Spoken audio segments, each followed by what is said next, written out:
No wonder police officers in Japan are consistently ranked among the most trusted in the world. Because in Japan, safety doesn't begin with fear. It begins with familiarity. On countless street corners across the country, especially in cities like Tokyo, you'll find a tiny building known as a Koban, a miniature neighborhood police station that quietly operates 24 hours a day. Small, simple, and easy to miss, these stations are usually marked by glowing red lamps, white glass windows, neatly parked bicycles, and officers calmly sitting only a few steps away from the people they protect. At first glance, they don't even look important, but these tiny buildings may be one of the biggest reasons why millions of people in Japan feel comfortable walking home alone late at night without constantly looking over their shoulders. Japan is widely considered one of the safest countries in the world. Violent crime rates remain extremely low, streets stay remarkably clean, and even crowded urban areas somehow maintain a sense of order that feels almost unreal to foreign visitors. Yet unlike many countries, Japan did not achieve this by turning every street into a heavily armed checkpoint. Instead, it built a culture where police are deeply woven into everyday community life, and that difference changes everything. The Koban system began during the late 19th century as Japan rapidly modernized.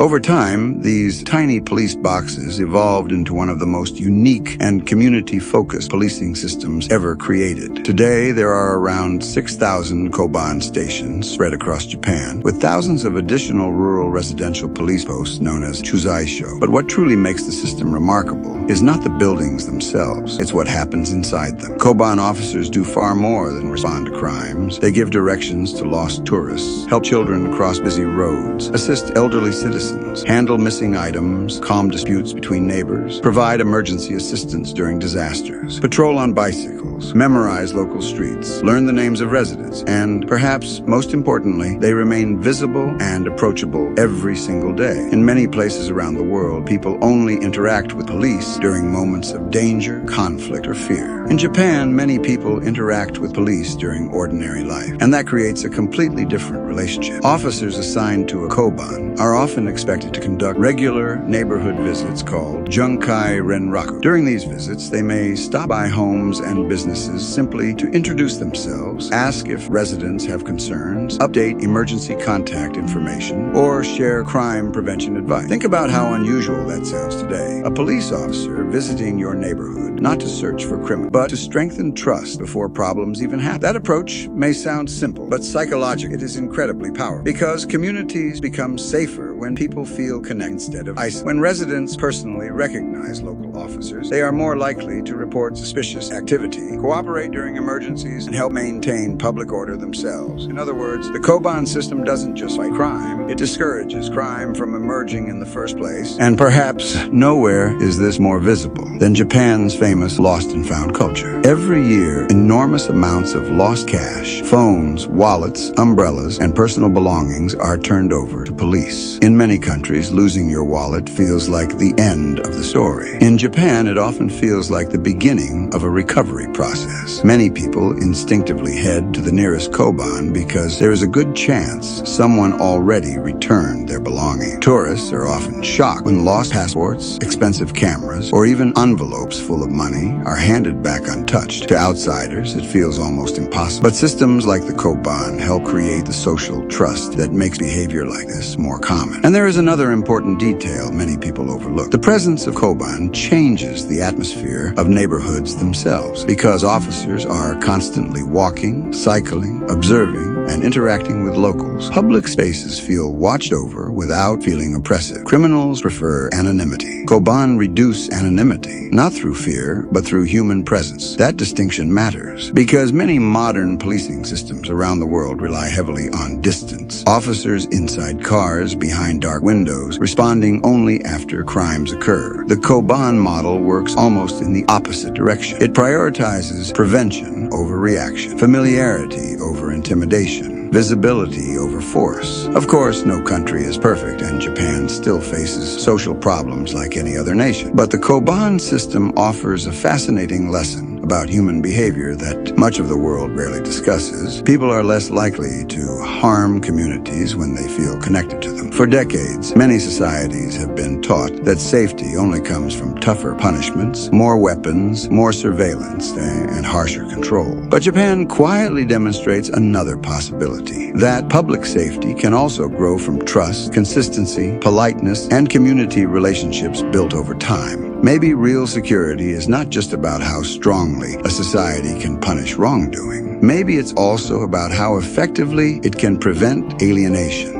Because when police stop feeling like distant enforcers and start feeling like part of the neighborhood, something remarkable happens. People begin protecting the community alongside them. And perhaps that is the true genius of the Koban system. Not the tiny buildings, not the uniforms, not even the low crime rates, but the idea that a society becomes safer when people stop seeing each other as strangers. Because sometimes safety does not begin with an iron fist. Sometimes it begins with a familiar face waiting behind a small, glowing window on the corner of the street.